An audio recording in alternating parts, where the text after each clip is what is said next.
पुष्पिता पण ज्यावेळी आम्ही जाणते झालो त्यावेळी आमच्या पित्याश्रीने आम्हाला एक प्रश्न केला, बाळ सुरेश,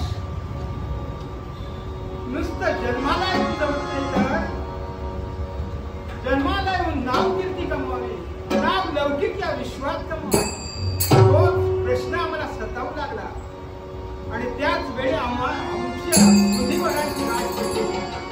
मुनिवरांचे ते शब्द अजूनही आठवत आहे की सुरेश, 100 यज्ञाची सांगता कर.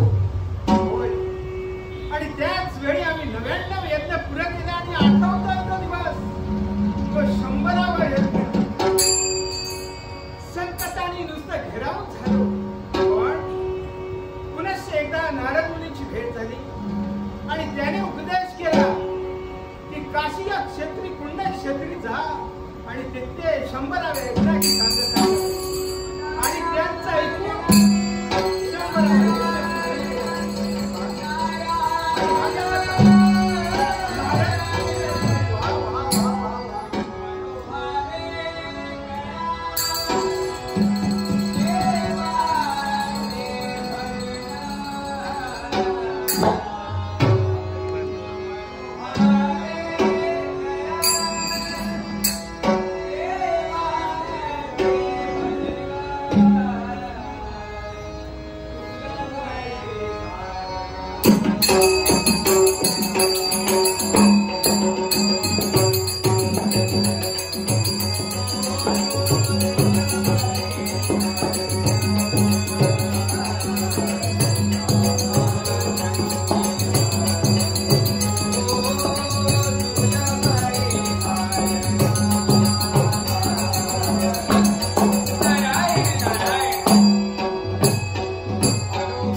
वैकुंठीच्या नारायणा, तुझं नामस्मरण करत करत स्वर्ग